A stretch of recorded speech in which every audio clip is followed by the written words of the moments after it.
Hello. Happy New Year. Hope you have a good New Year. I'm hope you're doing well, staying healthy.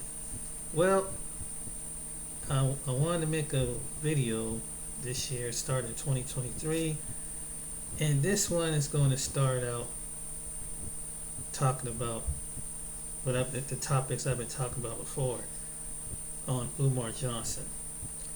Yes, Umar Johnson has got some other people talking without no actual facts, data, and anything. Just someone just random off out the mouth, just like he does at school. You can't show it on the data. Where's the proof? Where's the evidence, the research to talk about this very topic about interracial couples? One of the videos is going to be two videos. I'm going to hit you with a history video that gives more depth about where did this come from. And you need to really talk with people before you just run off at the mouth. And these people are going to tear down his argument in so many ways. They see some point, but they're going to tear his argument up with actual facts and research and data. The first guy is with his wife or girlfriend. I don't know if it's his wife now, of course, going to his girlfriend, but he's spitting out some facts. Here's this interracial couple watching Umar Johnson's video, and he's critiquing. And when he critique it, he's spot on about Pan-Africanism, capitalism, and things like that. So their channel is called ESIRI's Corner. You probably see them on the feed. Do it all behind the wheel of a capable new Kia SUV. Whatever your next adventure, the award-winning Kia might. That's straight eugenics, my dude. Like, I don't know what to say. So there's so many problems with this. Hold on. Let's start this video over.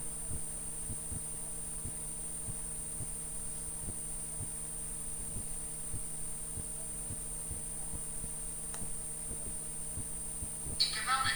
So if marriage is an economic unification in a contract, how can we, who don't have enough already, give so much to the white woman and to white people who have already taken too much when we got all these black women out here who will never get married? Only 1 out of every 4 black women in America will ever taste marriage. And half of them who taste marriage will be divorced within 5 years. If you want to save the black family, you have to protect it. And in order to protect it, you have to be against interracial marriage. You can't say stop there. Oh my god.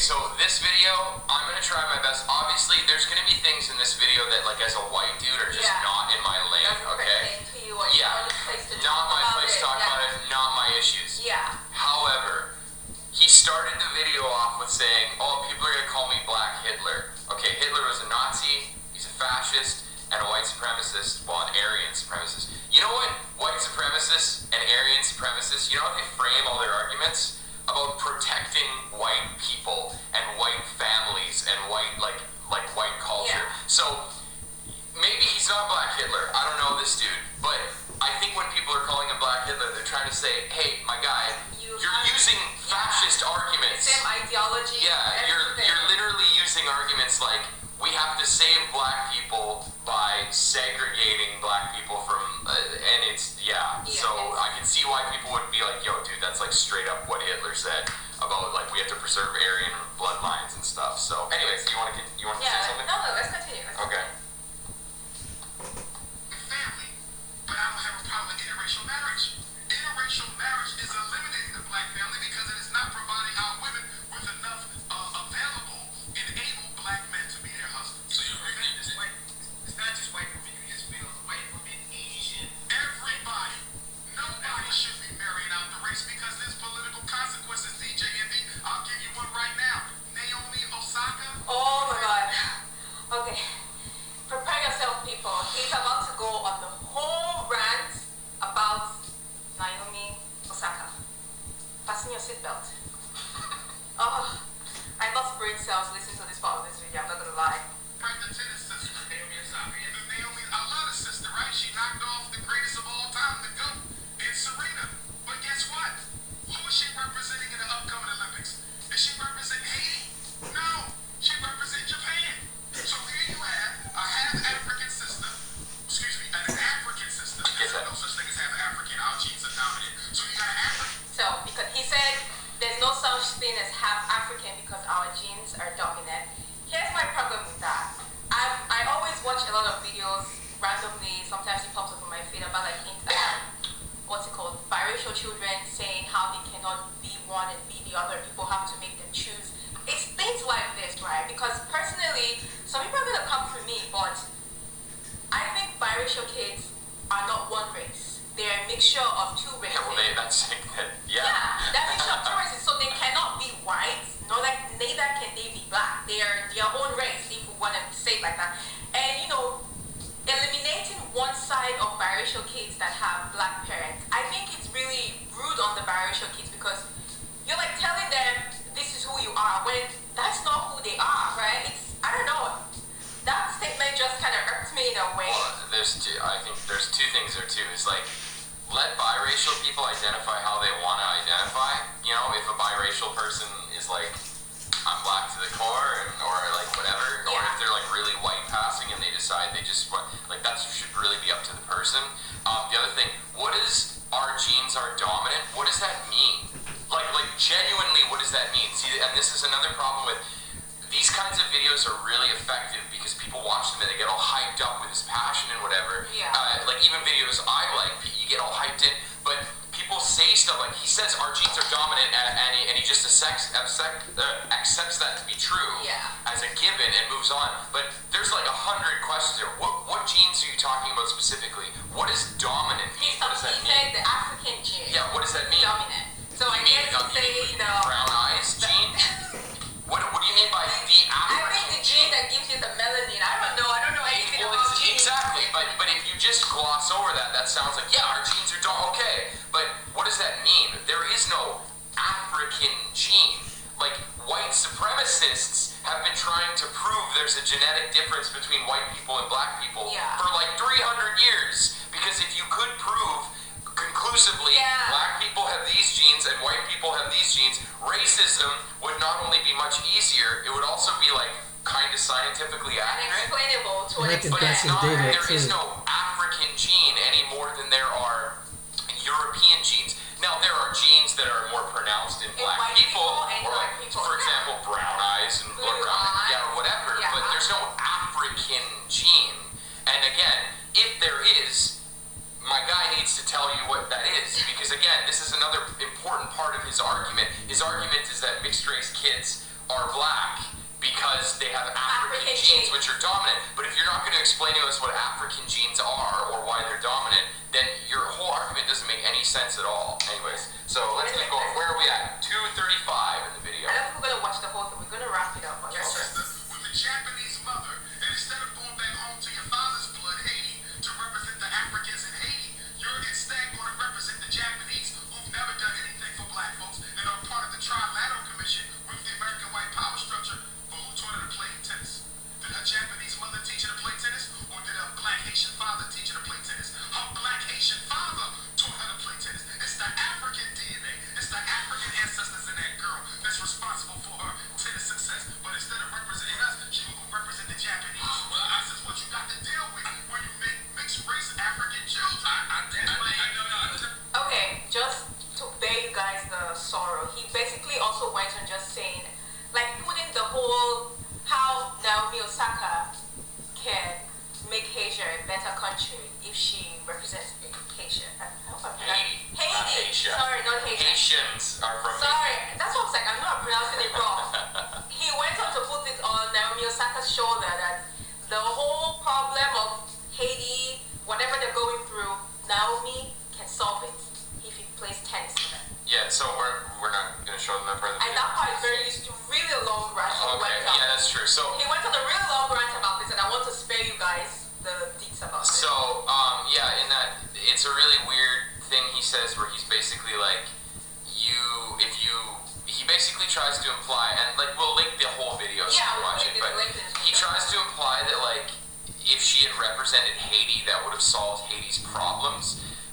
like a really, again, what? So I understand what he's trying to say with when it comes to like, the African side of your family is what taught you how to play tennis. He feels that you should represent that. Yeah. But a couple of things. I don't know who Naomi Osaka is. I have no idea who this person is. She's Japanese. I get that, but she's a tennis player, right? Yeah. Does anybody know why she chose to represent Japan at the Olympics? Or maybe it's because like they funded her and like we have no idea why she chose. I don't think she woke up one day and was like, oh, I don't like my Haitian roots and I'm going to represent Japan. Yeah, I really don't know much about that because I think she has dual citizenship, American and I don't even think she has Haiti passport. She probably doesn't. Because I know she was American and Japan and she had to choose one, Japanese rather, and she had to choose one and she chose Japanese. So even if she was going to choose, it was between being American like and being a Japanese person. Not even a Haitian citizen. But also, like, Haiti's problems are not simple, and they are a direct result of white supremacist global capitalism, which has nothing to do with tennis. Suggesting that a tennis player standing on stage going, I got the gold medal for Haiti, is going to solve Haiti's socioeconomic problems. Like, I wish it was that easy. That was just a really stupid rant. Yeah, like oh my goodness. So again, this is like lane adjacent. So again, I've said in videos before, I'm far left wing. I'm a communist. Fred Hampton, one of the founders of the Black Panthers, has said this, where he said, we're not going to solve black poverty with black capitalism. We need black socialism to solve these problems because capitalism is built on white supremacist hegemony and domination. Yeah. Capitalism is what keeps black people poor. It's intentional. That's built into the system. So having more black sports stars and black people like pop stars, more black rich people is not going to alleviate black people's problems. Beyonce's super rich and she employs like basically slave labor in Bangladesh. All the billionaires do this. Yeah. It's not just black billionaires. So like again, it's not my position to tell black people how to solve their socioeconomic issues, but black capitalism is definitely not going to be the way to do it, and there's tons of black writers who talk about this, and this is like, that's why it's really frustrating to me to hear these kinds of solutions, where it's like, well, the solution to the problem is white people and black people need to basically live in their own ethno-states, and we can't mix them because if we don't mix, then black women will have black husbands, and all of our socioeconomic problems will be fixed. That's like painfully simplistic. Okay, so we're gonna skip because this Naomi Osaka rant is like 5 minutes, and we pretty much just summarized everything he ranted about. So we're gonna skip to like the other part of other things he talked about. Alright, so we skipped a little bit ahead past the Naomi Osaka stuff. There's lots to talk about in there.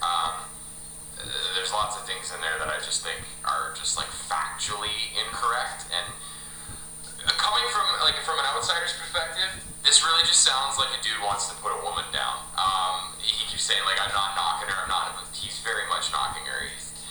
And again, we should look it up after this video. She's probably not even Haitian in the sense that like she has Haitian citizenship. It's like you can't just, he's like, oh, she should be representing Haiti, but it's like, well, if she's not Haitian, she can't. Well, like legally not Haitian, right? Anyways, we're gonna skip ahead to 6:46 in the video. This is sort of his wrap up, where, well, in my opinion, he kind of goes full Hitler.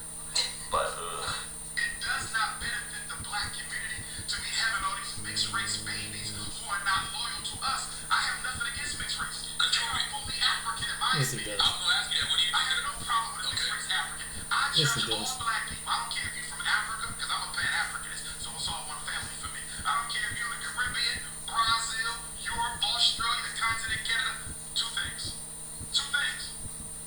Are you biologically black? And are you psychologically black? And when I say psychologically black, do you identify with your primary race? Naomi does. You understand? So if you are psychologically black and you are biologically black, I treat you no different. I don't care if you high yellow with green eyes or blue, black, purple. I don't get into the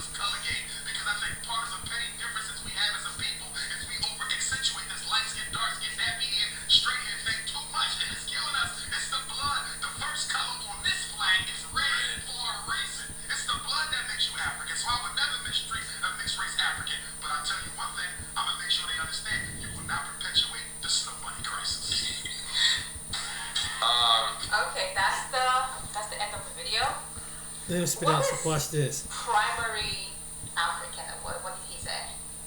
Boy, so there's this concept in indigenous communities called blood quantum, and I don't know too much about it, but basically it was about to get indigenous citizenship in Canada or America, you had to show that you had a certain amount of like indigenous blood. Like, oh, my dad was indigenous or my grandparents were indigenous. A lot of indigenous nations are getting rid of the concept of blood quantum because it was hoisted onto them by colonizers, by colonial powers. It was, you're not indigenous and you are, and the ability to say you are not indigenous and you are, or you are not African but you are, is a really good way to like destroy these communities. So I get really nervous when anybody talks about biologically being. Are you biologically an African? That is like, and he says he's a Pan-Africanist. My dude, like all of like the communist leaders I like are Pan-Africanists too. I would call myself that in terms of like, obviously I'm not African, but I subscribe to the theory that like African people need to band together and fight for their collective rights as like a continent because they share in all of these issues. But when you start talking about like being biologically African, that is like, it's a very easy jump to being able to be like, that person is not my. Oh shit! Sorry about that. My thing could get be on for a while. Yeah, but he's absolutely right. I mean, he is absolutely right on that one. Sorry about the interruption, but I just wanted to point that out. Let me get the page up. But yeah, Umar he says something, and that's why I said people take notes. People that do their research and people that do study this stuff, people that read books, people that really know about this information know that what are you talking about? What is it? And it's like that would confuse anybody. And it's like people he's like this pitch man, and it's like he's getting you all hype, but it's like, dang, have you ever sit down and take the emotions up out of it and think with logic? And what he just present, this man, he spit out facts. I mean, he destroyed his argument in so many ways it's not even funny. I mean, his argument is, when you come with something, give more detail about it. But he just say stuff and just that don't make no doggone sense. And the sad thing about it is people really follow and believe that. You had someone trying to mimic him, and there was one guy that tried to pick up his spirit or his mentality and try to do it, and he almost lost his job, cutting up like a fool. This was on Leonard's Honors channel, and there was one lady called Afra Bengali. And from what I never seen her face, but from what I heard from her voice, she was, she knew it was ridiculous, some of the stuff he was saying, and she actually worked after school with children. And then you have one other person that I know, name is who works with the people that have mental health, and that's Information Man. Even some of the stuff that he was even saying, that he works with prisoners and different people, so he come from that aspect of it. He even knew that was some bull crap. I mean, from his study and work around with people with mental problems. But anyway, I'm gonna take you to this one video. Sometimes them tablet is a little. I guess that must be common with these notepads, whatever they just at the same time. I have something for you too.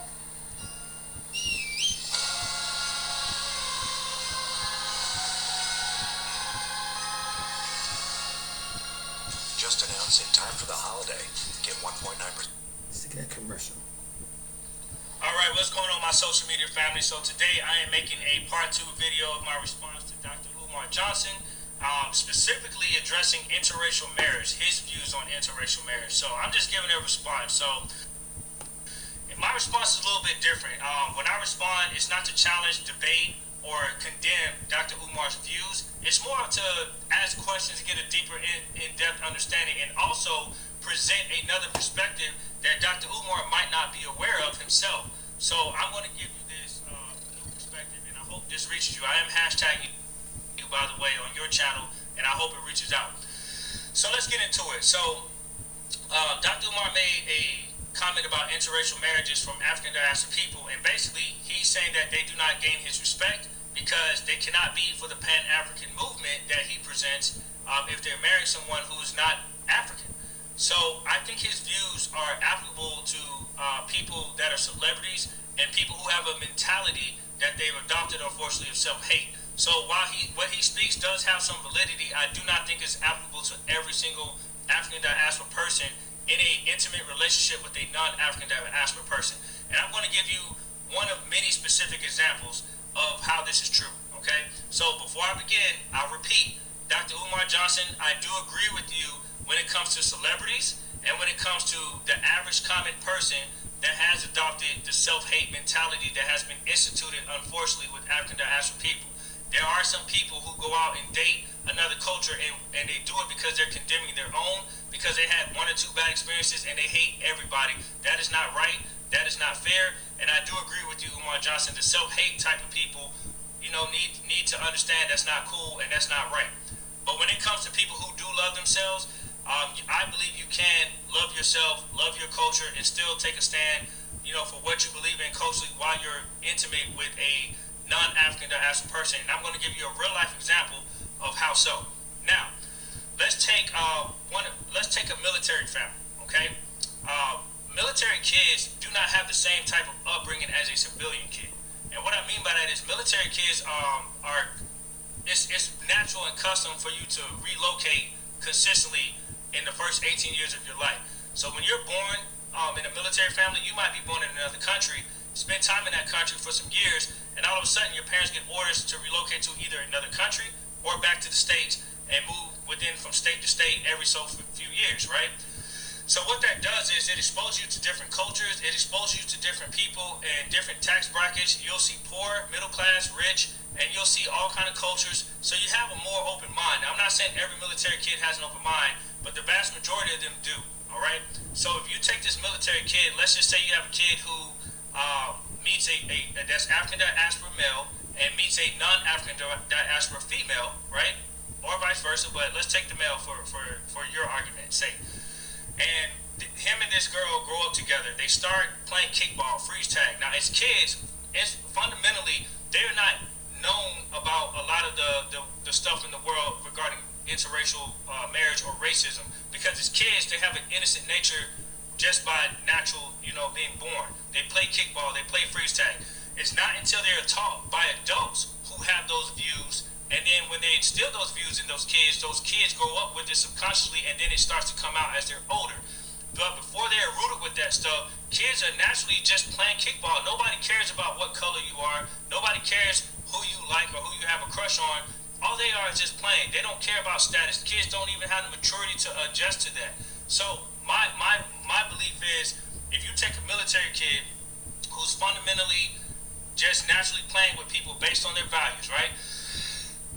And economic status. If you have a African diaspora kid and a non-African diaspora kid, and both of their parents are the same rank, they're making the same type of income, and they're coming up in the same type of situation where they feel, hey, nobody can relate to me. I like this girl not because she's non-African, but I like her because I relate to her. We have the same values. Because guess what? A civilian kid has never moved around and lost their friends, been away from their family so much. They have a place that they can actually call one home. A civilian kid can't relate to that. So if you are with a military kid in a family for a majority of your life, and you guys move to same locations and you see this person for a majority of your life, that person is going to have a experience with you beyond culture or someone's skin color, okay? And when they have that experience, they're going to share that, and now your values become the center and focus of things. Can racism be an issue? Yes, it can. But guess what? Most of the time, these military families are so integrated and blended together they're going to see values a lot more. They're going to value values a lot more because they're in a different environment. So I think your generalization of African diaspora people, when you basically say you can't respect no African diaspora person at all, despite what their situations are, it's hard to digest that. And I would want to learn a little bit more from you, but I would also want to share the perspective. Because see, I myself am a military kid, and what you're talking about is not applicable to every single African diaspora person. Some African diaspora people move and they get orders and they meet somebody in another country and they marry. Now, is that woman marrying him because he has economic status or she wants a green card? No, not all the time. That's stuff you hear on media, but I lived it. I've seen people simply just connect on values. In fact, a lot of these military soldiers are not making as much money because they're lower ranked and they're marrying women in another country that have more money than them. So it's really not about marrying down or marrying up. It's simply about connecting. So I just think that your views does apply to like celebrities mostly, or it can apply to people who self-hate, but I don't think it applies to every single person because everybody is not built that way and not everybody hates themselves. So they can love themselves and their culture. It's been proven. So I just wanted to put this other perspective out because you, Dr. Umar Johnson, I do not believe are a product of a military family, so it's hard for you to speak on military families' experience because if you didn't grow up in another country, if you didn't spend time in multiple countries, go to school in different countries, even though systemically there are some issues across the globe with racism, I give you that. But if you didn't have that experience, it's hard for you to relate or talk on that. So what you're talking about is a civilian-like type of experience, or somebody who has not traveled much, or somebody who's in a different tax bracket or hate themselves. So your views on that can apply to those individuals, yes, but not the entire general million population of African diaspora people across the globe who are married or dating non-African diaspora people.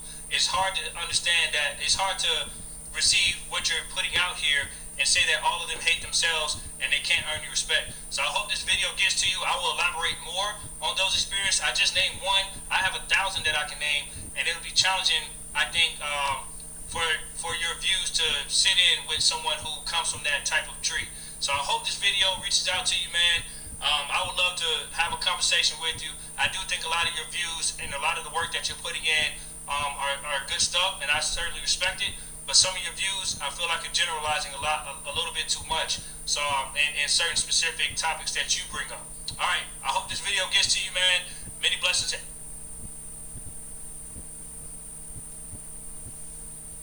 I mean, enough said right there. Enough said.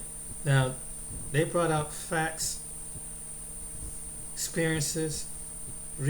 One guy did the research, read books. I could tell by the one guy the white guy that was speaking, with his fiance, he brought out facts and fiction.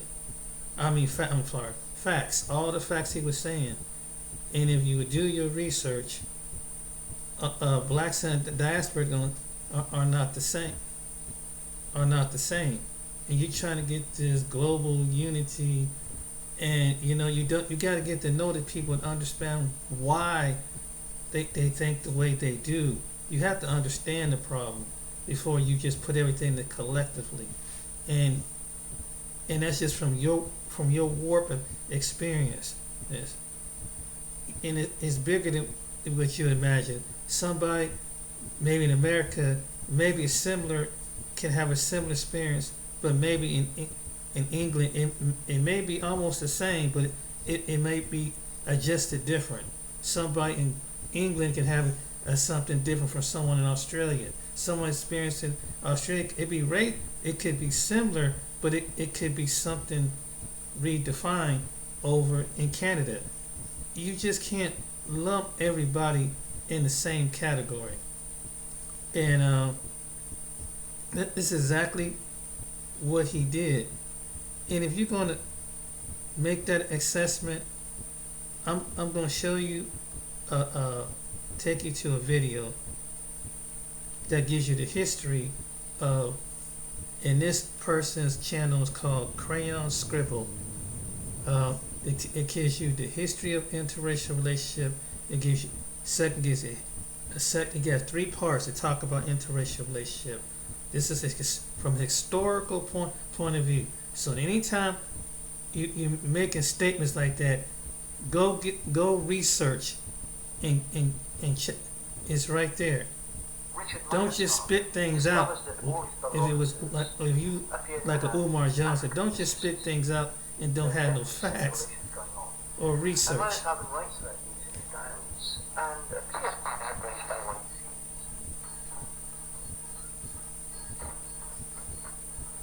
On my arrival here, I was amazed and shocked to find that they had brought their native women into the mess.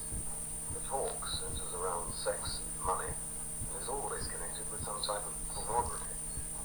Being very junior, I can't do much about it. What this is about in ancient the Britons back in the early 1900s would go over to Africa, and they would go places like Kenya and different other countries on the continent of Africa, and they would have intimate relationships with their women. And these were white Britons that did this, and so they would, this tells the history of it.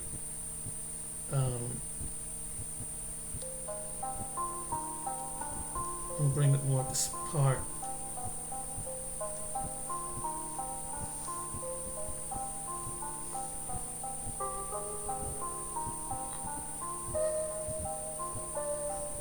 In the Victorian period, for a white woman to sleep with a black man was not bad, it was disgraceful. It betokened a kind of a profound moral impurity.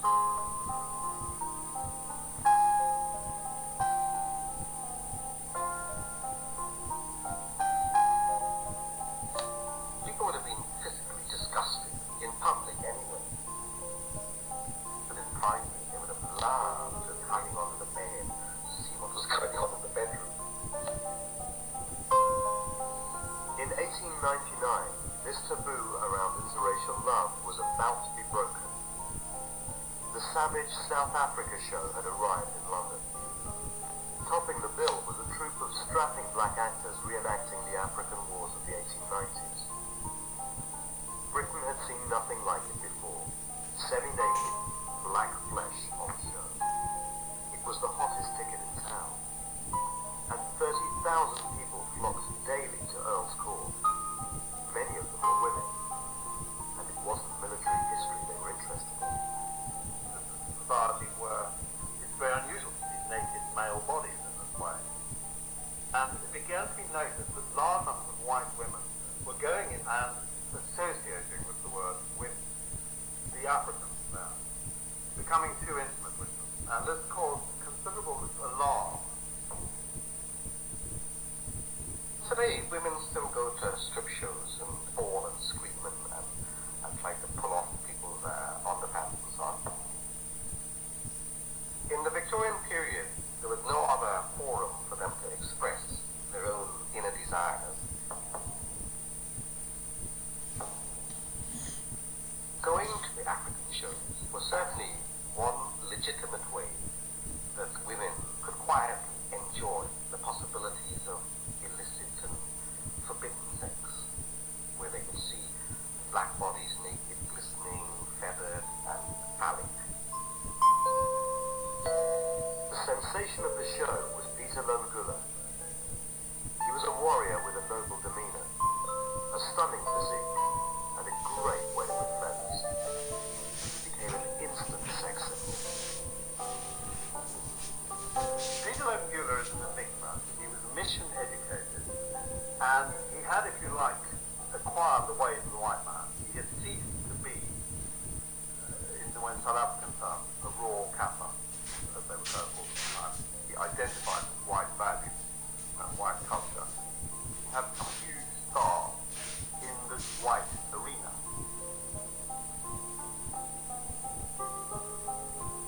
2 months after the show had come to town, a rumour began circulating London.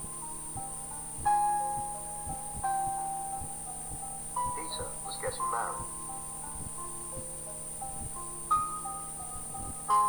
The news caused a scandal because he was marrying a white woman, Kitty Jewell. The daughter of a Cornish engineer, she was a respectable and attractive woman in her early 20s.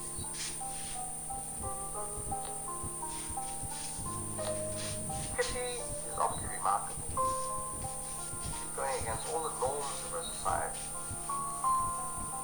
would be just part of her gesture of self-liberation. And of course, it would be sexual excitement on her part of being with somebody from a different culture.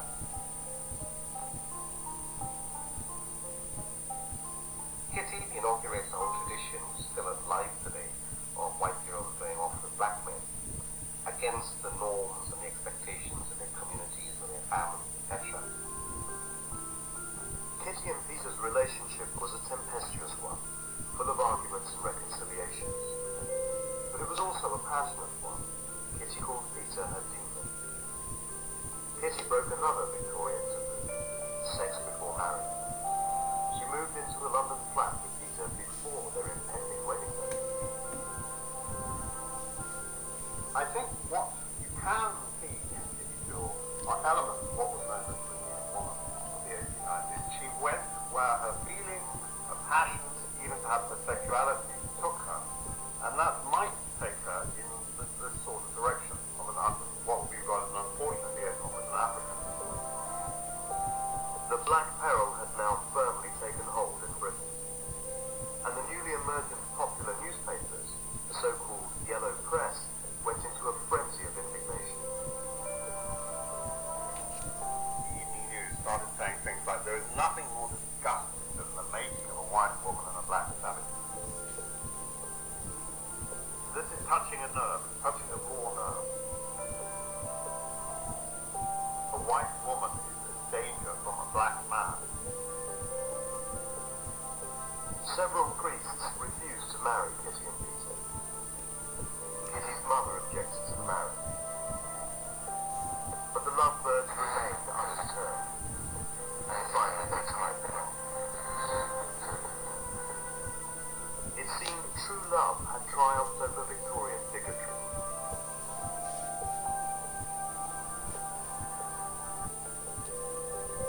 But it wasn't to last.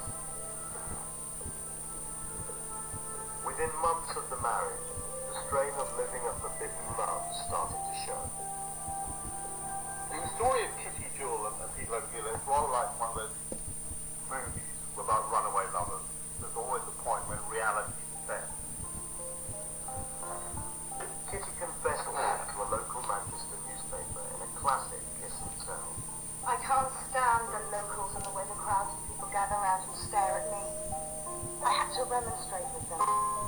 I feel I should have preserved him to flowers of an exhibition.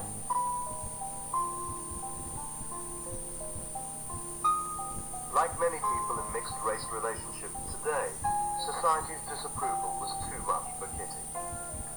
The marriage collapsed. Kitty's clothes and a letter were found beside a canal in Manchester.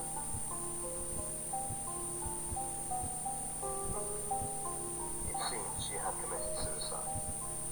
But that wasn't the end of the story.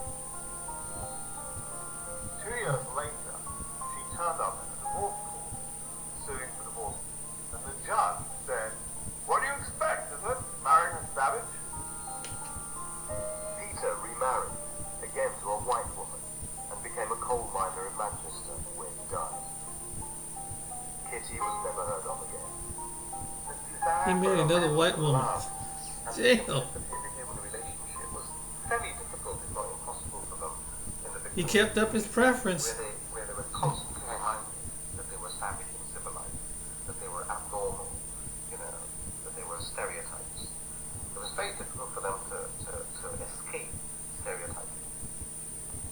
Hostility towards interracial love was mounting by the year.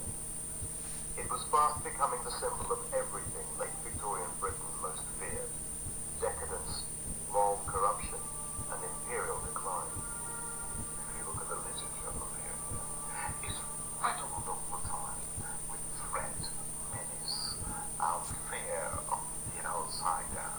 You've got the yellow peril, you've got the black peril, you've got the Muslim peril. You have Fu Manchu. What did Fu Manchu want to do? He wanted to rule the world, and he wanted to kidnap young white women. Moral vigilante groups were formed to combat what was seen as the rapid moral decline. Interracial relationships came under hostile scrutiny.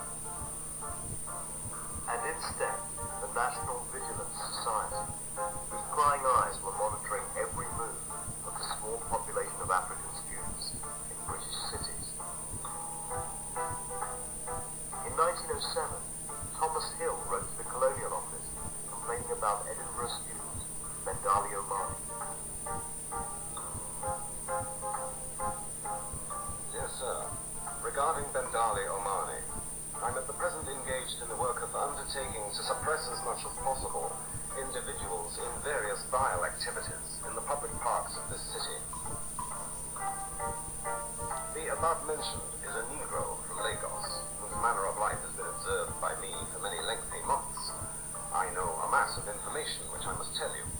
I know him to be a person who has done no work of any kind. He is addicted to sexual immorality.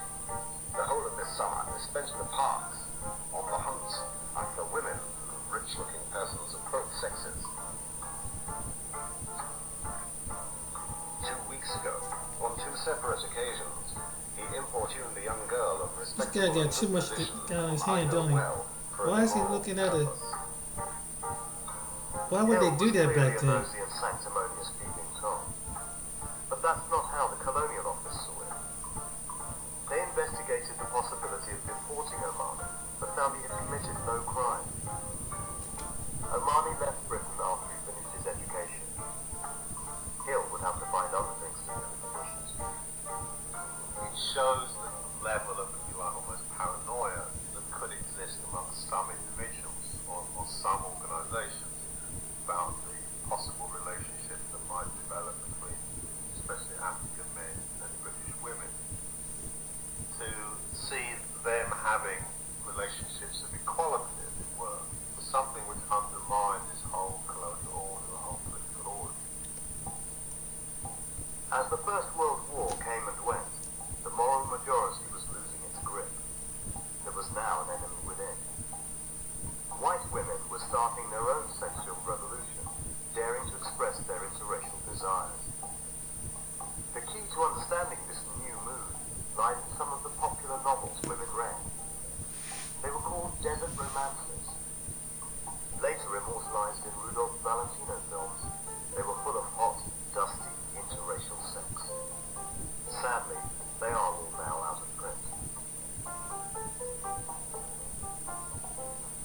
Her heart was given for all time to the fierce desert man, who was so different from all other men whom she had met. I'm sorry. A lawless savage who had taken her to satisfy a passing fancy and treated her with merciless cruelty. He was a brute, but she loved him for his very brutality and superb animal strength. Damn. A man of different race and colour. Woo! These desert romances depict an Arab, often a sheikh, who's presented as highly sexually desirable, but also brutal, and often very sexually demanding. And the heroine of these novels is a young, beautiful English woman.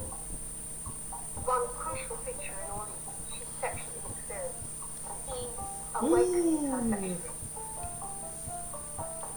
I think part of the attraction of these racially other men was the contrast to the returning white British man coming back from a war, which they had won, but yet they're often very defeated in spirit, they're often psychically, if not psychologically damaged. The racial other is not weakened and enfeebled by war. He stands sort of right outside all that. But white women weren't just fantasizing about black men. An increasing number were in relationships with them. And a backlash was building. White men were getting angry. Just like in America. It was 1919, and a long hot summer of riots against interracial love was about to erupt.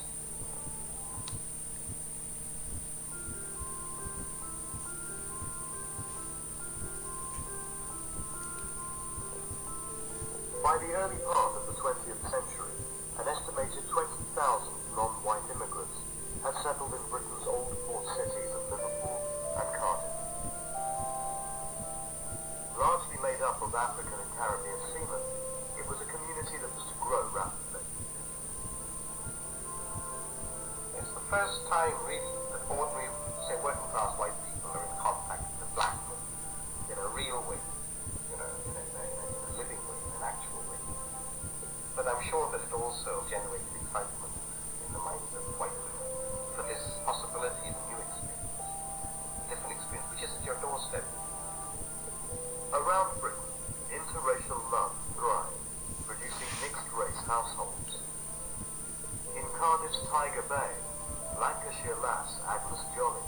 Caribbean seaman James Augustus Headley were falling in love.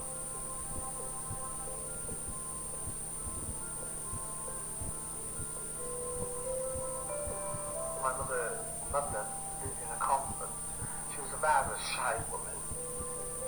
At first she was I can't go to take a bit, but she went there, and when my grandmother saw my grandfather, he saw her, that was the beginning of a romance, and they married, and my brother was born. It was around 1909. 1909. Agnes and James Augustus used all their savings to set up home. They would eventually be married for more than 30 years, until Agnes died. But mixed-race love like theirs was causing anger and anxiety amongst white men.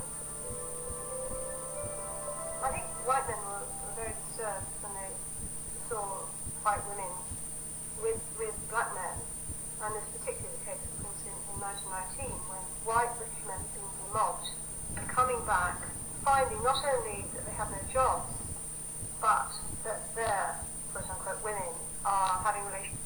I'm gonna stop it right here. It sounds like what kind of like in America when they came back from the war. To my British listeners out there, they did the same thing here in America, and I mean, and some of them was not involved even with white women. They was just black men alone would go through towns, come back from the war, and the townspeople would beat them up and jump on black men and lynch them. And run them out of town, lynch them in trees. Black men and black women here had it. I mean, it was really forbidden over here. They would literally kill you.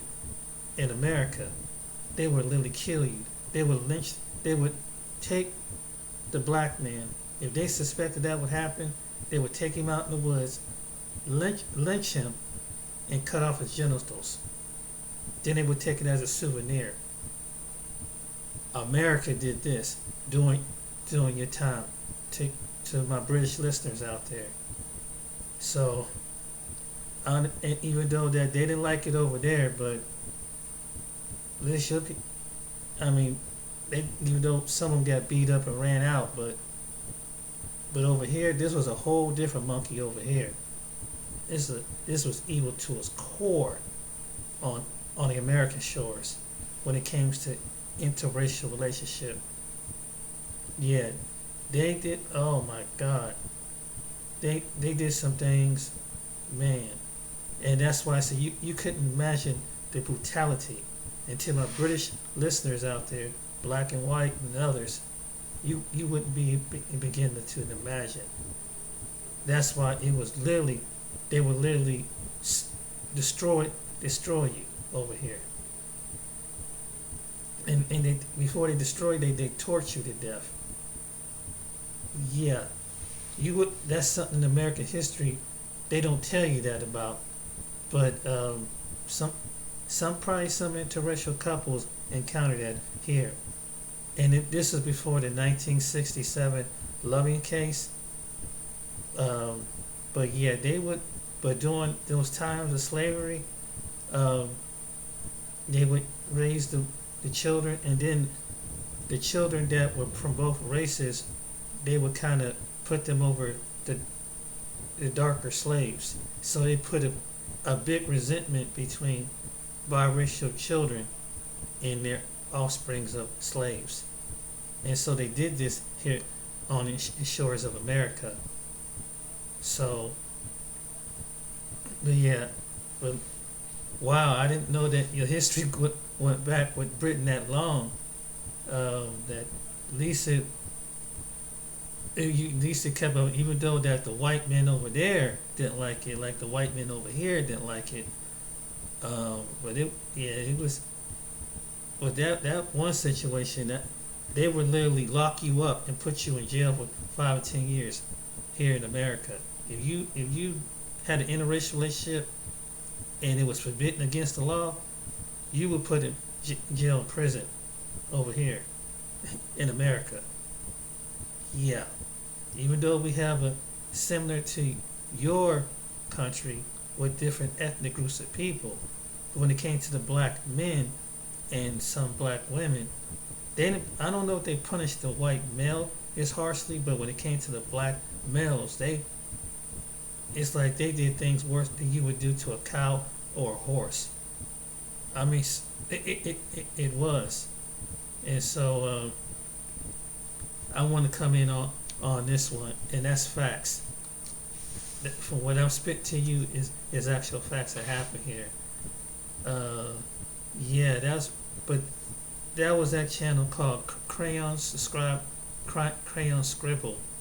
From that channel, give you the history of it. But yeah, it was brutal here. But I think that's why some British people don't quite understand the level of evil that America have when it comes to racism. Like, you guys got racism over in England, but in America, it's at a whole different level of evil over here. And it's been like that since the beginning of time. And that's why it is evil. You have it over there, but here, Jesus, is at a whole different level. And it's a historically, as in the land. Did you guys know that, my black British brothers and sisters, that they used to use black people as gator bait over here? So yeah, it was that, the babies, when they would have them on the plantation during those times, 1900. And then some places over here didn't get out of slavery until like well up into the 50s and 60s. So they were still people on plantations even after the Civil War here. And this is facts. There are people that were finally free. Was in the well into the 40s and in the 50s, and they didn't even know that slavery was over. There were black people here that didn't even know it was over. They kept them as slaves. That's how long it was. So when you come to America, that's something that they don't want to tell you about. Also, I mean, that was really sad what happened, that she committed suicide. Wow, I'm sorry you hear about that happen to somebody. So this thing with interracial was there for a long time. It was here, but it was undercover. And even though that there were presidents like Thomas Jefferson, George Washington, and different politicians, they had Negro blood or someone in their blood, but they still had slavery. Despite that, they still had slavery. Ain't that something? You had even politicians up to today that were passed that were segregated, but they had children with a black woman. And some of them were prejudiced, come out of the South, but a couple of them had, and that's something that they don't want to tell you that until you find out in history. There are a few presidents and Congress and other people that have relationship. Like, for example, technically when they said Bill Clinton was the first black president, it was kind of a joke. But technically, to some people, they feel like he was, because it turned out he has a half black son. Yes, and looked just like him. He got an afro. I saw the picture of him. This man looked just like him. But Hillary Clinton would want to tell you that. But she has a stepson that's half black. Fact. And if I do, I can pull up the video on my next video. I can pull that up for you. Bill Clinton has a half black son. Senator McClain, Arizona, has a black daughter. I can go on and on. But yet, they okay with 70 to 90% of black people being oppressed. That's why I say it don't matter. You can still have. It don't matter what political association who you are, whether you're a Republican or Democrat. Out of the individuals, they can still be racist. Even if it is a black person. Look at Mitch McConnell. His son-in-law is black. He has a black son-in-law, Mitch McConnell from Kentucky, that did Breonna case, one of his daughters married a black man who was a state's attorney, and still in Louisville, Kentucky. Ask anybody from Louisville, Kentucky, that Cameron is married to Mitch McConnell, who is a House of Representative, small minority, in Washington, D.C., Kentucky. But yet, these are a couple of the latest examples of that. So, yeah, just because someone married, you would figure that, but no. In America, they still hold on to what they call white supremacy and race, even if they married to somebody, because it comes out, it's like go back to slavery. I can still have slave, you my favorite black, but the other ones are the N-words. I can acknowledge you as a person, but the rest of them are not a person. That's why I use the terminology visible till they see you until they only make you invisible, but most of the time you are invisible until they make you visible. And that's the slogan in America. It's the spirit of it. Because when it comes to the other races of people, particularly one of the groups of people are black people, we visible. We may be visible on the field, visible in music, but we invisible when we at the masses and unheard of. So my name is James. I hope you enjoyed this video. Till next time, I hope this kind of wake you guys up and see that, yeah. But as far as the information on Umar,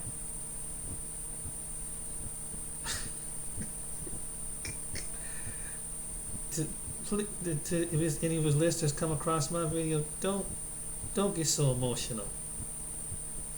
Listen to logic. Listen to those other and subscribe to them other two people's videos. They give you more depth on stuff like that. That's why it's good to listen to other people who know the facts that can back up the information. Don't just go by what somebody just give you something and they don't have no research, they don't have no background. Someone like Frances Cress Welsing would be a good example. She's a good person. Neil Fuller and different individuals. They don't talk crazy. They talk with reason.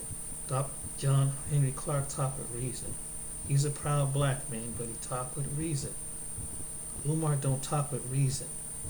He sound like he doesn't talk with it. He's like one minute out of the other. His character shows that, and I'm just showing you what his character is. Even among other people, they have to not see what he's saying, but it doesn't add up. So I hope this kind of resonate with some people. And really, before you get emotional about a Pan-Africanist or black leader, hear them out on how they're going to do it logically. Stop looking for a messiah figure and hear someone out. But my name is James. I hope you enjoyed this video. Till next time. What you see is what you get. On in the video land. Take care. Goodbye for now.